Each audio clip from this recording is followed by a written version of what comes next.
Shalom, shalom, shalom. Welcome everyone once again to Shabbat Night Talk. My name is Uzi Alewi, and I'm thanking the Most High Yah for all things and everything: food, clothing, and shelter, life, prosperity, and all things that are desirable by men and women. I thank the Creator for my life, the life of all of you, the life of the nation of Yisrael, all that dedicate themselves to the following of the Torah, that dedicate themselves to the commandments of the true and living God, and those of you that are truly in your heart servants of Yah. Thanking the Most High God for all of your lives. And I bid to y'all in the tongue of our ancient forefathers, Shabbat Shalom Aleichem. And thanking the Most High God for this Shabbat evening, this Shabbat night, and the blessing of peace, the blessing of peace of mind, the blessing of family, the blessing of Torah, the blessing of how would you say it? Having the same mindset, within a family, the blessing of having children that follow what you do and what you say, the blessing of the things that we cannot take for granted. The many things out there that we look over or we take for granted, and we really, really have to thank God for those things. Parents, we have to thank the Most High God for parents, because if you got good parents, if we have good parents, they always have our best interests in their mind. And parents are very special. So cherish parents while you have them here, because once they're gone, they're gone. But at least if you cherish them while they were here, you could say that, hey, when my mom and my dad was here, when my Ima and my Abba were here, I was a good, special child to them. And that's all it's about, so that they could leave out of this earth in peace and not have a headache about you or the things that you do. So it's very important for us to not be so selfish in the things that we do, but always consider those that are around us, our parents, our spouses, our children. Very important. Life sends us twists. We sometimes have situations that happen to us all. It's a time and chance that happen to us all. But we have to make the best out of those situations. When we look at somebody like Joseph, who spent many years in prison in Egypt, and for things that he didn't do, but he turned those negative feelings and those things that he might have been feeling, maybe that God forsook him, he turned those things into positive things. So therefore, we use that as an example, as a springboard to our lives and the things that we go through in our lives. We have to thank Yehovah for all that he does for us and all that he continue to do for us. Continually, we got to thank him. He is worthy to be praised, and his glory is great above all. Give me a one in the room if the sound is coming in clear. I just want to make sure that the sound is coming in clear and that everybody could hear me clearly. I just want to make sure of that. Please let me know. Sorry for the late start. I had sort of a late start here. And everything is straight. The sound, everything is good. All right, great. Todayah. I almost fell asleep on y'all, believe it or not. Tired. This week tired me out, but it's always a blessing to be here with God's people. And I bid To you all, blessings and peace. Let me check something out over here real quick.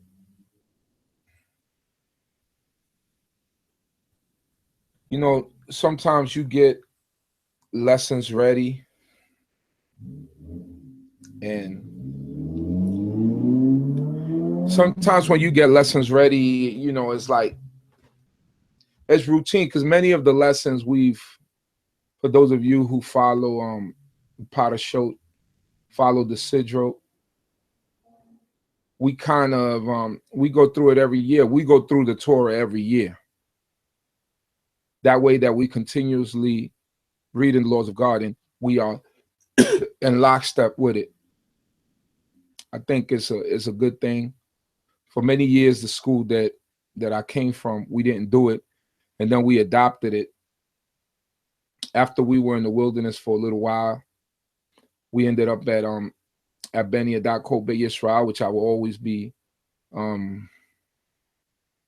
thankful to those brothers and sisters over there, the leadership over there, Rabbi Baruch, and all the elders and the people that welcomed us in the time of our need. This was like 13 years ago, where the place where I formerly went to, a caught on fire, and we ended up going over there, and I could say that we learned from that congregation, because we weren't too keen on we always had, let me rephrase that, we always had people in the midst of us that knew Hebrew, understood Hebrew. We had Hebrew classes, we had all those things. But what we do today, like how we stand up and we read the Torah in Hebrew, we didn't do that in our congregation. All the other congregations were doing it, and people that came from other congregations, they were reading the Hebrew every week out of the book. They were going through the portions, but we weren't doing that. We would just go through whatever the teacher wanted to go through at that time, and that was that. You know, if it was prophecy, if it was history, we didn't follow the Sidra or the Parashot. So when we went there, we seen how beneficiary that was, and we adopted it and implemented it into our services, to where we go through the Torah every week, and we cover the portions, because at the end of the day, when you look at it, you know, history is nice, prophecy is good, but what saves our lives is Torah, is the law, statutes, and commandments of the Creator. So we realized very early at that point that we needed to go through Torah on a weekly basis, and I feel that it did us good, because then we began to read in the language of our forefathers. Everybody began to, you know, research in the Hebrew, start looking at Hebrew words and things of that nature. But naturally, like anything, if you don't do it when you're young or when you're younger, you know, all of those brothers and sisters who studied Hebrew from when they were young and continued in it are more adept in the Hebrew language and speaking the language and reading it than some of us. When you see us get up there and we start reading, that's why you could tell the difference in the brothers and sisters who read when they were young and were taught to read when they were young and continued in it, than the brothers and sisters who did not begin when they were that young. And if Prince Jeriel is out there listening, you're never too old to learn something. That's an inside joke. You know what I'm talking about. You're never too old to learn something, my brother. Yes, I said it. I know I said different before, but you're never too old to learn something. So therefore, we learned the Hebrew, and, you know, here we are today battling with it. Somebody like me, I'm battling with it. But I could say that with all the teachers that I've had through the years, and now I'm kind of studying with more Yiftop and Don. And if you could check out the Hebrew classes on this channel, I have a playlist of Hebrew classes, about 8 lessons. We're going to pick that back up again. and put it out there. But in the meanwhile, keep reviewing the 8 lessons that are there. That's the basic. You will learn how to read, how to recognize root words, and so forth and so on. So that's good. You know, I feel better about myself. I feel like I'm growing. Sometimes, as it is with all of us, when you become adults, you have responsibilities, and that's why it says, "Give your strength to God in your youth." You know, before the evil days come upon you, because in your youth you got time. When you get older, it's hard to find time to do anything because you have the responsibilities of life. You got to work, you have children, you have all those things. So for all of you that are young and are teenagers, might be preteens, and understand what I'm saying, don't try to rush to become an adult. Enjoy your childhood, but in enjoying your childhood, don't just within your childhood put garbage in your head only. And when I mean garbage, you know, play video games, all that. We have to retain something that's going to help us in our lives. And Torah is definitely that thing that will help us in our life, because Torah is foundation. Without Torah, we can't live life. I've seen many people who tried to, who were diligent Israelites or were brought up in this way of life, and whenever they try to turn away from Torah, there's always something that's happening with them. They feel like they have it better. They feel like life is better, but the foundation is of Yahweh. So once you remove that foundation that God has given you, that rock solid foundation that He has given us, then you have nothing to stand up on, and you usually crumble. So we give glory to the Creator for giving us a strong foundation. We give glory to the Creator for all that He does for us. All right, let's see what's going on here. Let me see my peoples in the room.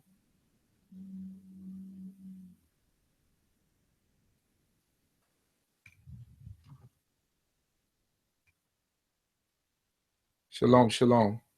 So the video keeps freezing, or is that just one person?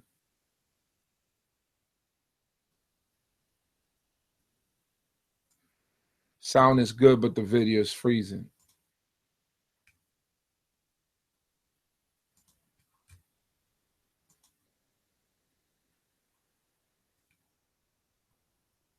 The video is not freezing. Is the video freezing or not?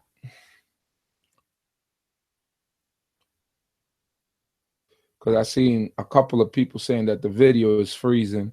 I just want to make sure that everything is operating at good pace. Anyway, I gotta go change my modem. My modem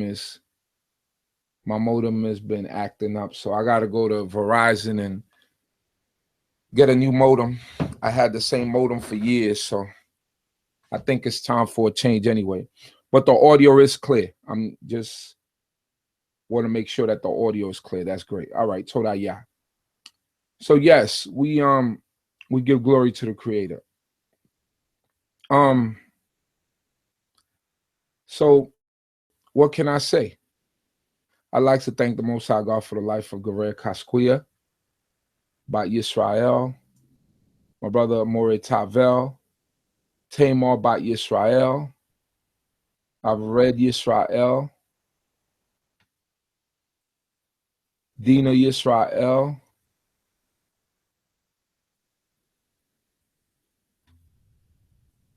Lily Zion, Beulah Yisrael, Marsha Yisrael, Letitia Stewart, G. Ali Channel, and everybody else who's listening. May the Most High God be with you and bless you. Thanking the Creator of heaven and earth for this day.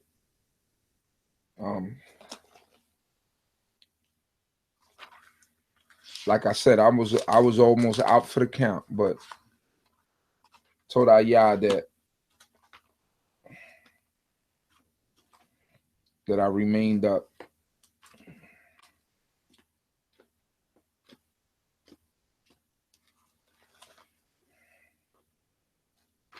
me 1 second here. I'm looking for something in the book.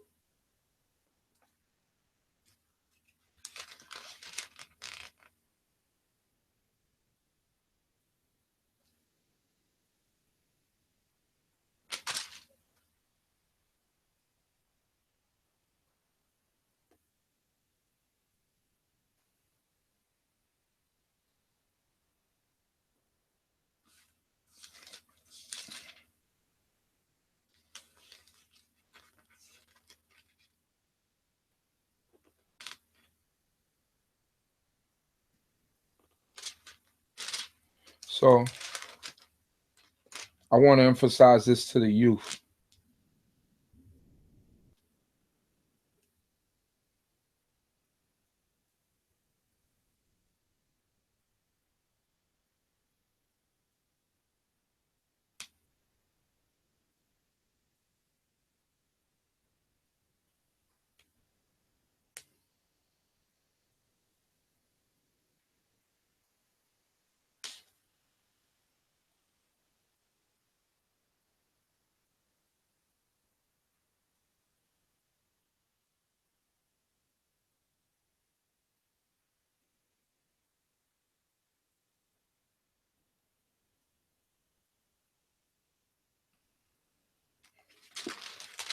Give me 1 second here.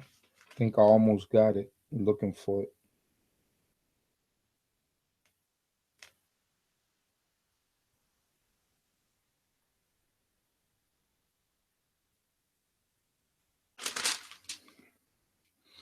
All right, I'm going to open up the book to Ecclesiastes, chapter 11. Not Ecclesiasticus and the Apocrypha.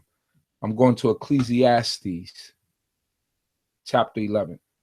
I'm starting from chapter 11. Shabbat shalom to all. All right. Ecclesiastes, chapter 11. It reads on this wise, verse 1. Send out your bread upon the waters, for after many days you will get it back. Divide your means 7 ways, or even 8, for you do not know what disaster may happen on earth.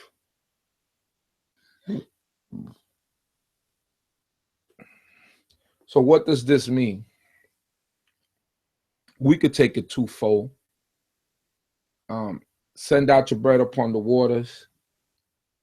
Could mean be generous. Be you got people that are philanthropists. They give, they create different things. Be a giving person, or diversify. Don't just concentrate on putting. If you're an investor, you don't put everything on one stock, or you don't put everything on one thing. So you have your hands in everything and a little bit of everything. Divide your means 7 ways, or even 8, for you do not know what disaster may happen on the earth. So in other words, don't put everything on one thing alone, and a disaster could happen in the earth, and then you put everything here in this thing, and let's say the banks collapse and you got all your money in this one bank, or you got all your money only in this trust fund or in this CD, and the bottom falls out, and all the security and all the insurance that the banks had, they said none of that is valid anymore. If you would have had some gold, you would have had some land, you would have diversified some of that wealth, then you wouldn't fall as hard, because you have something else to fall back on. So God teaches us to be intelligent, to be a people of intelligence, and a people that use their mind. We have to use our mind in everything that we do. God didn't put us on this earth to be poor. Although we're going to have poor in the midst of us, but those of us who have the intellectual mind to do certain things, we have to go ahead and do them and not be scared of doing them. Why you think a lot of these other nations, they go to banks and put their money in different banks around the world, because they want their money to be secure. There's more Chinese money in the United States banks, and more Chinese investors in the United States than they probably are in China themselves. You know, because people feel like, you know, America or saving your money in America, that would safeguard your investments. But of course they got money in China, they got money here and there, but is, you know, and the European, the same thing. He does the same thing. He doesn't put everything in one nest, you know. Now, when it comes to trust of Yahweh, yeah, we put all our trust in him and we put all our eggs in that basket, as I said before. But the Most High God is teaching us how to think in an intelligent manner and how to carry out our day-to-day lives, and using wisdom, applying this wisdom to our everyday lives. So those are things that we have to keep in mind. Verse 3, when clouds are full, they empty rain on the earth. Whether a tree falls to the south or to the north, and the place where the tree falls, there it will lie. Whoever observes the wind will not sow, and whoever regards the clouds will not reap. So if you're a person that's always thinking about, oh man, this is not a good day to do this because, you know, it's raining. It's not a good day to sow because it's raining. Or it's not a good day to plant because, you know, I see these winds coming and, man, I don't want it to wash away the seed. Or I don't want this to happen. I don't want it. In other words, don't procrastinate and leave things off till the next day. Do things right when you could do them and the time that you could do them, so that later you could eat. So if you have a good idea, if you have something that is going to be prosperous to you and to your family, and you have a good win of it, by all means, do what you got to do. You know, put forth your hand. The Most High God, you know, this wisdom right here is coming from Solomon. Solomon was the wisest man that ever lived. So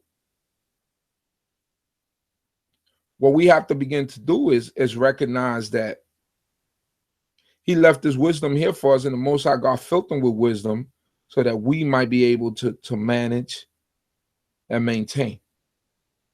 So those are things that we have to keep in mind, brothers and sisters. We have to keep in mind that the Creator, give me 1 second here. Give me 1 second here. Just give me 1 second. I'm trying to find this link so I can share it with some people. So just give me 1 second. Oh, and by the way, you know, when you get these links, share it on your social media, you know, whatever it may be. Let's get the word out there. Let's get the word out there. Just share it on your social media and let people know that you're listening, and recommend the site to people, all that sort of stuff. All right, here we go. Give me 1 second here. Looking at myself, it's looking good in HD. All right. It's looking good over here. I know I just abruptly just stopped everything, but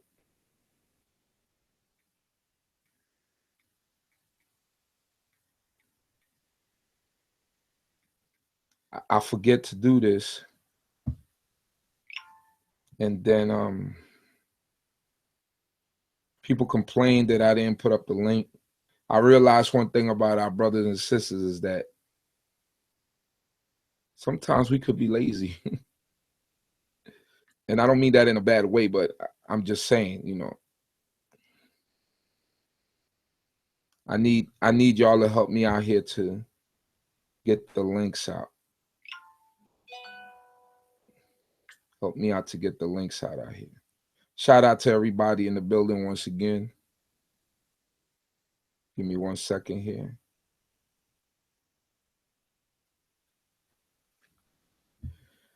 Gotta share it in all my groups. If you know the groups that I share to, you could do it also. But if you got a special group that you might want to share it to, feel free to.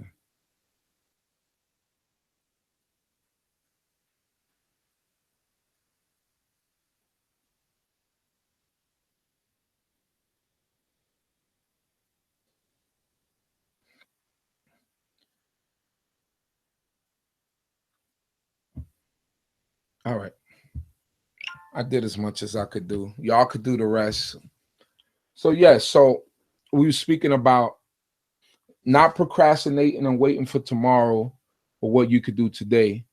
If you're looking at the weather, you're a procrastinator, a prognosticator also, because you're looking at weather patterns and saying, I can't do this because of that.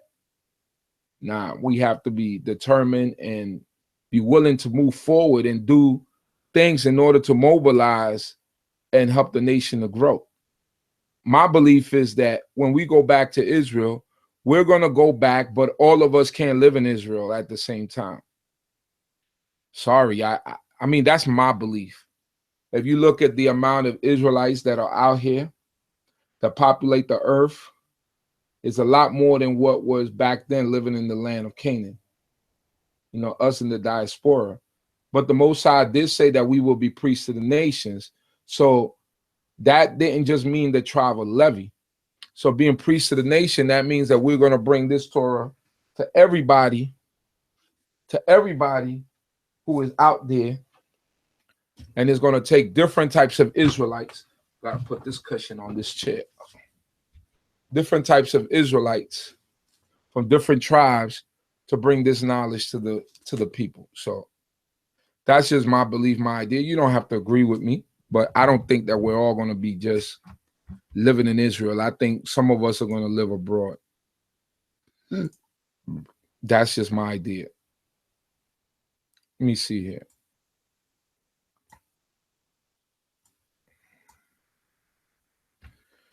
Shabbat Shalom, Adaya, Zerah, Bat Yehuda, Elise Transport, Shabbat Shalom, Yisrael Bakar, Hana Lewi, and everybody else that's on. Shabbat Shalom. That just came on. I know y'all probably seen that 7:15 start time and I didn't come on time. So right now we're in the book of Ecclesiastes, chapter 11. We're at verse 5. It says, just as you do not know how the breath comes from the bones in the mother's womb, so you do not know the work of God who makes everything. So just like we don't know how the breath comes to the baby in the mother's womb, right? Because how does he breathe in a sack of water when we're not supposed to be able to breathe?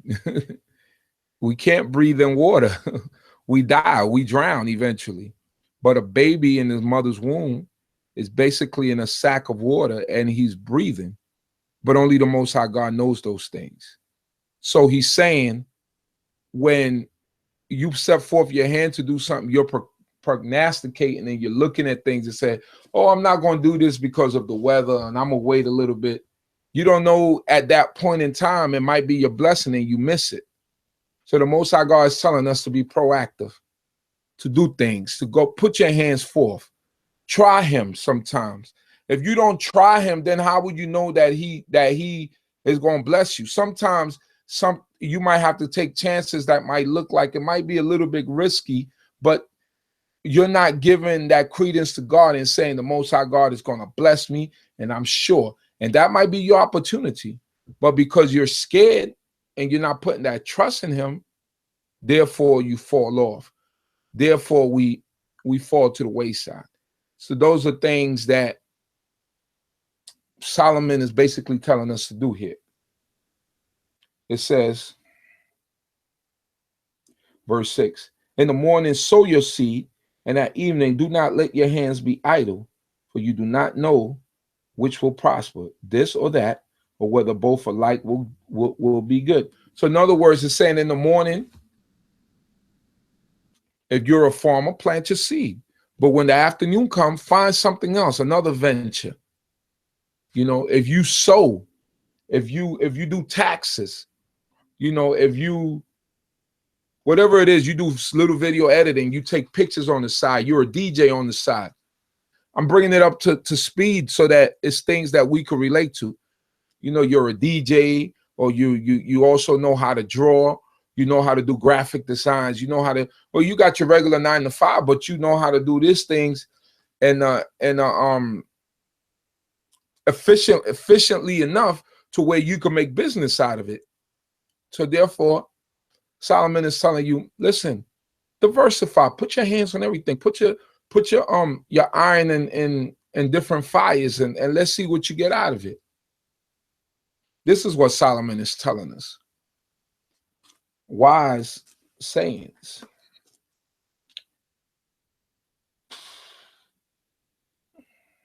Verse 7. Light is sweet, and it is pleasant for the eyes to see the sun. Even those who live many years should rejoice in them all. Yet let them remember that the days of darkness will be many. All that comes is vanity. So it says, light is sweet, it is pleasant for the eyes to see the sun. Isn't it pleasant? I mean, we can't look directly to the sun for too long, but it's pleasant to know when you see the sun that you're alive. Am I right or wrong? So even those who live many years should rejoice in them all. Yet let them remember that the days of darkness will be many. All that comes is vanity, meaning all who live eventually become vanity, because we all die, and the days in the grave is much longer than the days that we stay alive. Them bones stay down there, and they bones forever. But the time that we have on earth alive is short and sweet, so make the best of it. You know, God don't teach us to be poor, although we have poor people in the midst of us. He put us here to work. So now that we're working, don't slow down and say, well, I'm gonna just do this or I'm gonna just do that. It's telling you be efficient and put your hands to different things. Verse 9, rejoice, young man, while you are young, and let your heart cheer you in the days of your youth. Follow the inclination of your heart and the desire of your eyes, but know that for all these things, God will bring you into judgment. So it's telling us the choice is yours. In your youth, do what you want to do. You know, but for everything that you do, for every action, there is how does it go? A positive and a negative reaction. So for everything that you do, for every action you take, whether positive or negative, there's a positive or a negative reaction. So it's telling you, live in your youth, do what you want to do. And I mean, the youth of today, they doing what they want to do, not considering that there's a God in heaven, not considering that there's a God that judges all the works of our hands. And we get judged right here on earth. There is no life after that we're going to get judged. And I really don't believe that. You know, I had some of my teachers that did believe that taught it. You know, at some point, I kind of leaned to that, but I believe that we get our punishment right here on earth. I believe that whatever we got coming, we got it coming right here on earth.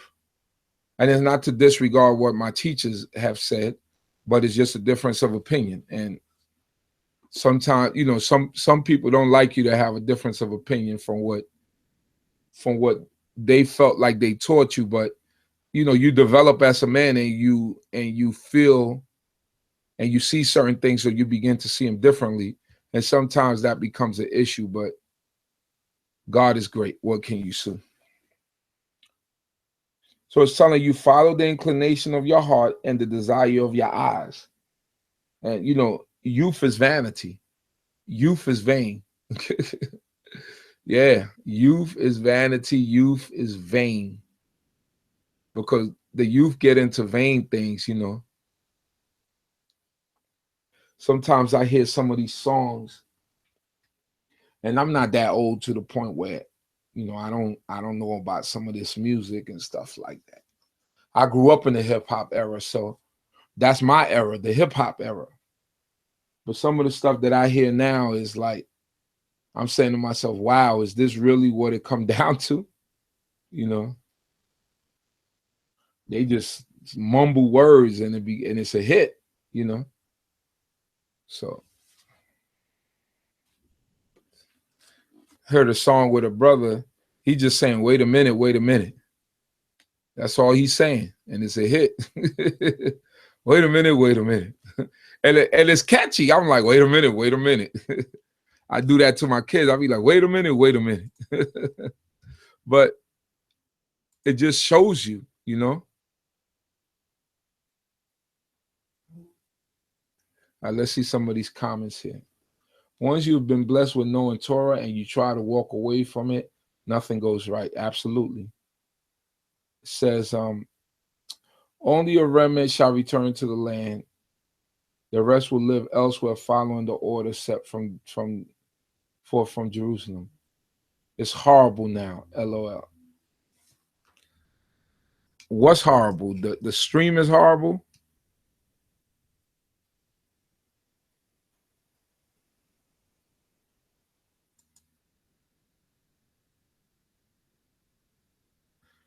Maybe that's just Tamar having problems, because I don't hear really no one else complaining. Maybe her internet is going bad. No, oh, the music. Oh, yeah. I mean, you know what? I don't like to like, how will you put it? I don't like to put it down too much, so I try to find some good in it, but some of it is just horrible. But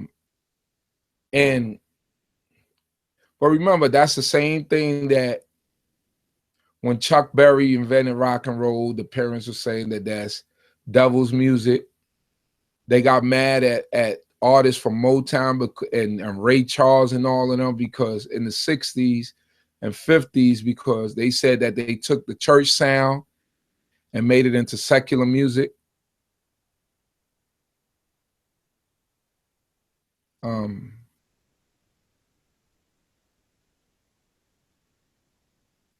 Also, you know, when disco came out, then when hip hop came out, forget about it. You know, even if it had a message, it was like, that was like rickety rackety for some people, for some parents. So now this is what we live with now. So now we got to kind of decipher and pick out the good. But I could admit that it's getting worse. The quality and, you know, what they're saying is really not even a skill anymore. So it is what it is, just going through a phase, bro. Yes, Ecclesiastes simplifies things. Yes, it does. It says, verse 10, banish anxiety from your mind and put away pain from your body, for youth and the dawn of life are vanity.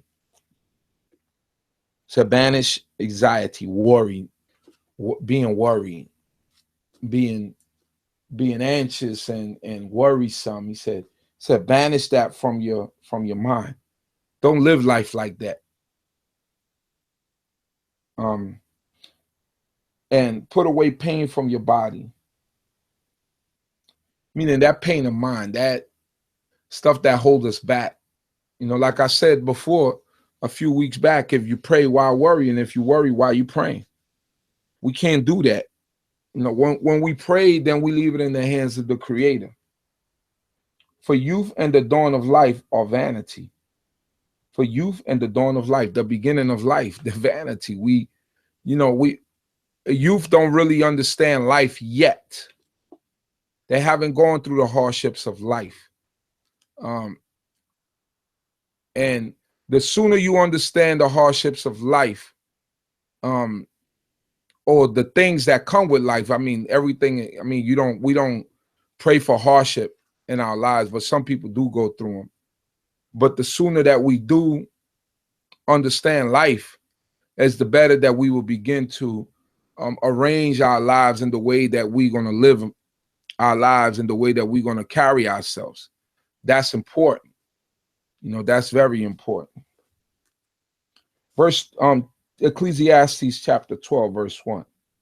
Remember your Creator in the days of your youth, before the days of trouble come and the years draw near, when you will say, I have no pleasure in them. So what is Solomon telling us here? Remember Yahweh in your youth.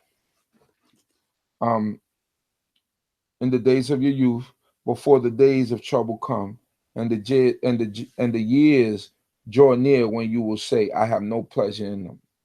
So give your strength unto God in your youth. Give your strength unto your hoe in your youth. Remember him. If you're an artist, if you paint, if you do anything like that, paint a portrait that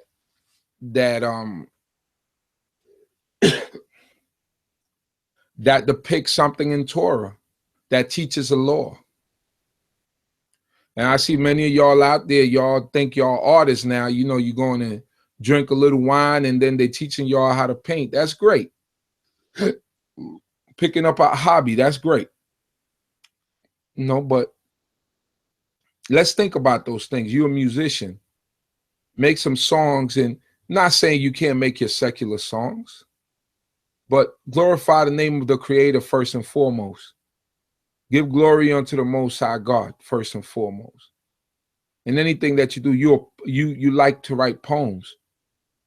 You write some poems about the Creator. Let those things come out of your mouth and glorifying God. That's a blessing. It says,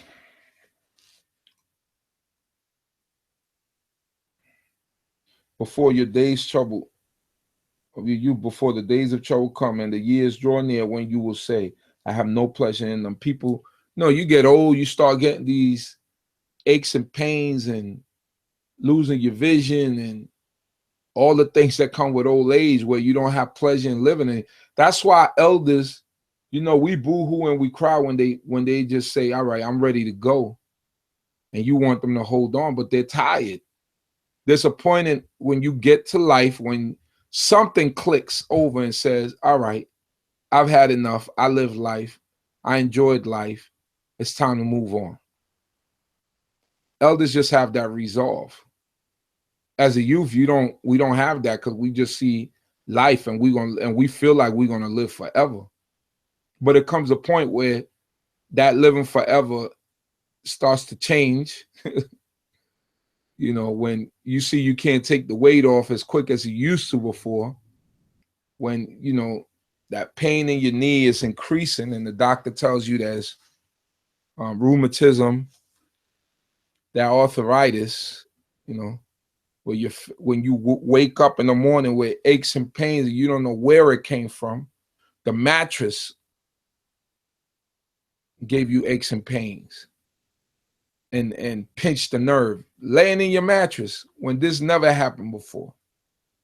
That's what happened. Hips start hurting, knee starts hurting, joints. You dread going out into the cold. When you was young, you go out there with a little jacket, run up and down the streets, don't even fall. Now you go outside and you're afraid to walk here and there because you're afraid that you might fall. So those are the evil days, and the days where you have no pleasure in them. Verse 2. Before the sun and the light and the moon and the stars are darkened, and the clouds return with the rain. And the day when the guards of the house tremble and the strong men are bent, and the women who grind cease working because they are few, and those who look through the windows see dimly. When the doors in the street are shut, and the sound of the grinding is low, and one rises up at the sound of a bird, and all the daughters of song are brought low. When one is afraid on heights, and terrors are on the road, the almond tree blossoms, the grasshopper drags itself along, and desire fails, because all must go to their eternal home, and the mourners will go about the streets. So it's giving us overall, you know, all these things begin to happen. You know, you don't hear the grinding of the mill no more. It's not that it's not happening, it's just you're getting old. You know, looking out the window, your eyes are dim. You know, the things that you used to hear and feel joy in are no longer there because eventually we all go to that place. We all are going to end up in that same place. That's one thing we all have in common, good and bad. We all going to end up in that one place. And so, in essence, what Solomon is telling us overall in a nutshell is enjoy your life, but in enjoying life, consider God. Don't let your youth take you to do things that are evil and wicked, because it's going to come to a judgment. And you don't want the judgment of the Creator. And those are things that we have to exercise, and the things we have to keep in mind, and the things we have to keep in track with our minds, and understanding and wisdom, and doing the laws of the Creator. Those are the things that we have to keep in mind. It says, verse 6, before the silver cord is snapped and the golden bowl is broken, and the pitcher is broken at the fountain, and the wheel broken at the cistern, and the dust returns to the earth as it was, and the breath returns to God who gave it. Vanity of vanity, saith the teacher, all is vanity. So give God the praises, because we all return to dust, Verse 9. Besides being wise, the teacher also taught the people knowledge, weighing and studying and arranging many proverbs. Give me 1 second here. Besides being wise, the teacher also taught the people knowledge, weighing and studying and arranging many proverbs. So basically, it's telling you the teacher, the Solomon at this point, is arranging proverbs and giving people understanding of certain things.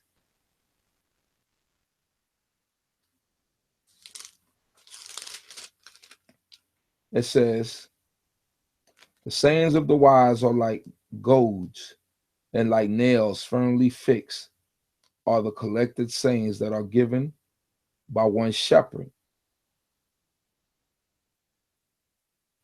Give me 1 second. The sayings of the wise are like goads, and like nails firmly fixed are the collected sayings that are given by one shepherd. Of anything beyond these, my child, beware.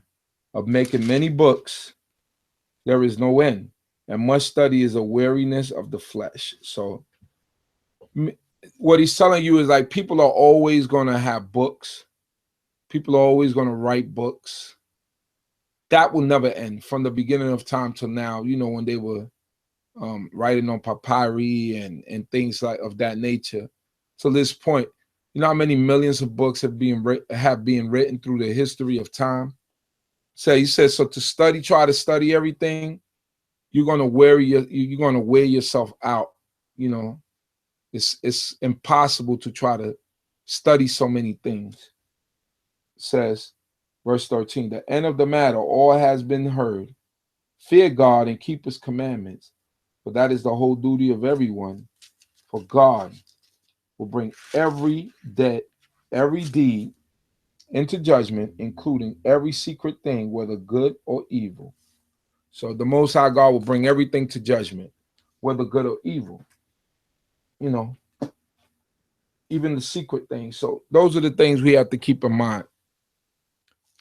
Wanted to bring that today because I wanted us to understand the power of the Creator and the things that the Most High God does.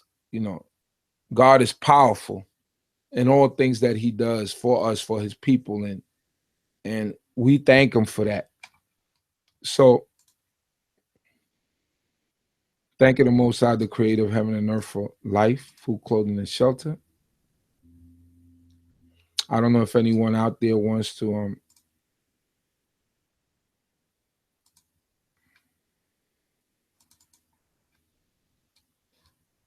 give me a call and talk about tonight's topic.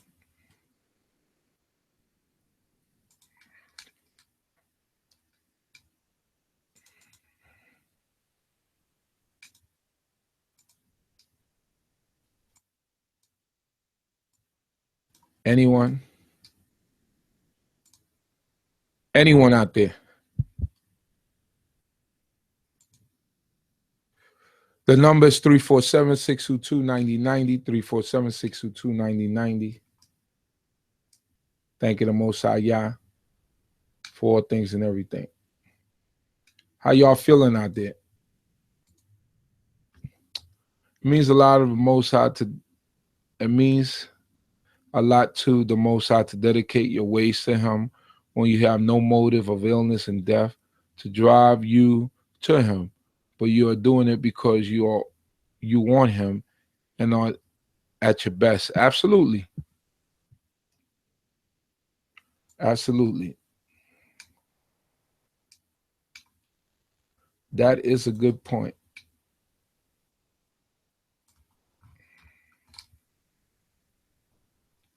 Put this over here, put this over there. So anybody, give me a call, 347-622-9090. 347-622-9090. Let me, I'm gonna block my camera for a second. And then I'll be right back. 347-622-9090.